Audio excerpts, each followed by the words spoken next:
Salut la famille, vous allez très bien j'espère. Je suis encore là aujourd'hui pour parler d'un sujet important. Avant de vous parler du sujet, je vais vous raconter une petite histoire qui va nous permettre de mieux comprendre le sujet. C'est une histoire personnelle. Quand j'étais en classe de 4e, je me rappelle très bien, un jour j'étais avec ma maman à la maison, je lui dis, il était midi ou 13h, je lui dis, maman j'ai faim, j'ai envie de manger. Elle m'a dit, écoute, je suis fatigué de cuisiner chaque fois. Ce midi, débrouille-toi, mange quelque chose. Va voir tes frères, manger quelque chose. Moi, j'étais là, je réfléchissais, je me dis, mais qu'est-ce que je vais manger? Bon, attention, il y a une partie ridicule dans cette histoire. Vous n'allez pas vous moquer de moi. Ok, j'ai réfléchi, j'ai dit, bon, qu'est-ce que je vais manger? Ma maman, elle vend les divers. Quand on dit divers, les tomates en boîte, du riz, sardines, un peu de tout ça. Je suis rentré dans sa boutique, j'ai vu une sardine qui traînait. Moi, j'ai pris ma chose, je suis rentré dans ma chambre, j'ai mangé avec de la cassa. Je suis sorti tranquillement. Après quelques temps, ma maman est rentrée dans la chambre. Bon, dans ma chambre, elle est rentrée, je ne sais pas ce qu'elle a fait. Elle a senti, vous savez, il y a des choses qu'on ne vole pas. La sardine, vous savez que ça a une odeur. Elle a ressenti l'odeur. Elle dit, mais qui a mangé de la sardine dans la maison? J'ai nié, elle dit, je ne sais pas, je ne vais pas manger de la sardine. Après quelques temps, j'ai commencé par avoir du remords.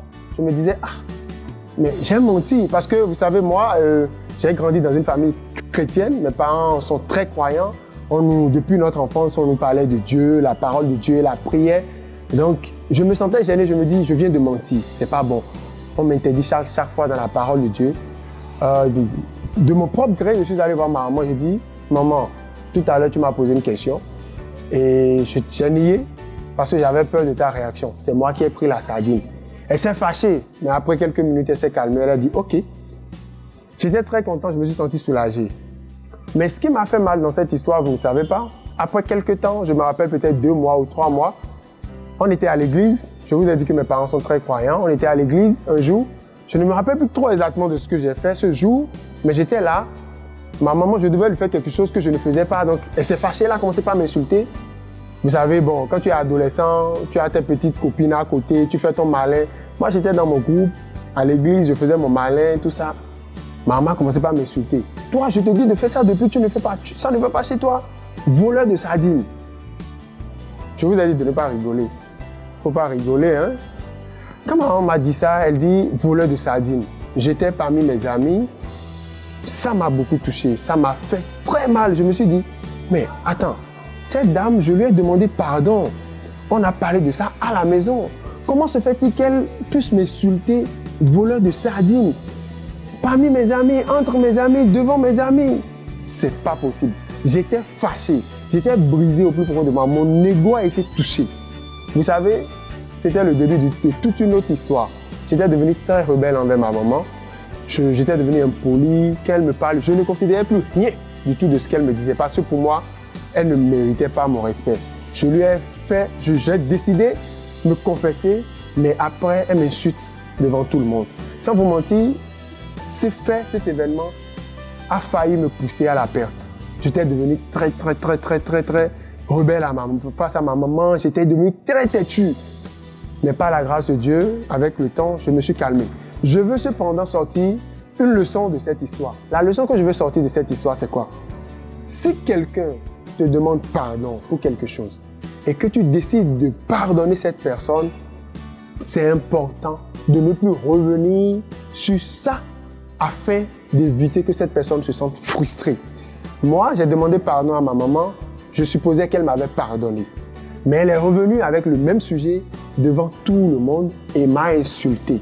Ça a brisé mon ego, ça m'a touché et ça a failli me conduire à ma perte. Tu es un employeur, tu as tes employés, parce que ton employé a fait une petite erreur. Depuis ce temps, chaque fois, tu lui rappelles ça. Chaque fois, pourtant, c'est une chose dont vous avez déjà parlé et il s'est déjà excusé.